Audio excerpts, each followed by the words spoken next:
إياك نعبد وإياك نستعين۔ ایک صحابی رسول گئے، دیکھا سعد بن ربیع رضی اللہ تعالی عنہ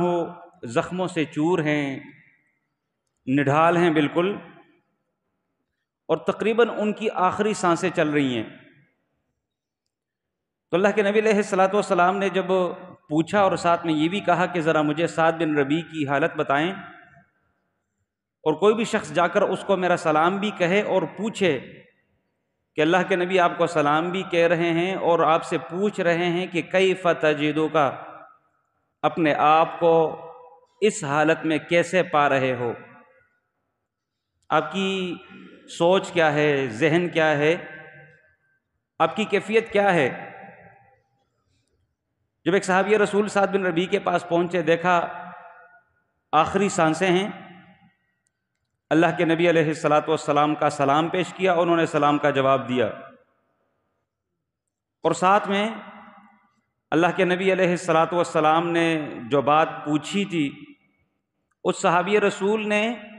وہ بات ان کے سامنے رکھی کہ اللہ کے نبی پوچھتے ہیں کہ کیف تجدک، اے سعد بن ربیع اپنے آپ کو کیسے پا رہے ہیں۔ تو سعد بن ربیع رضی اللہ تعالیٰ عنہ نے آگے سے کہا،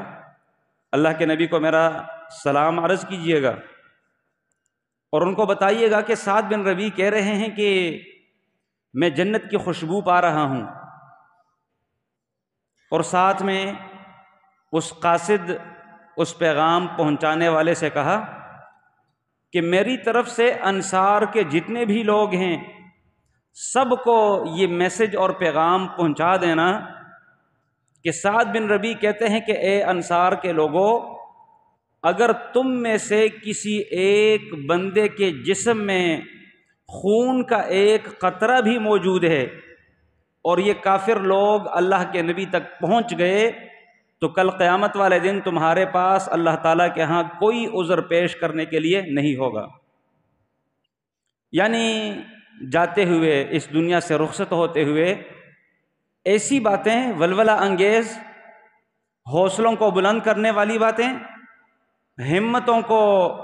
ہمالیہ جتنا اٹھان دینے والی باتیں سعد بن ربیع رضی اللہ تعالی عنہ یہ کہہ کر گئے، اور تھوڑی دیر بعد پھر ان کی شہادت واقع ہوئی۔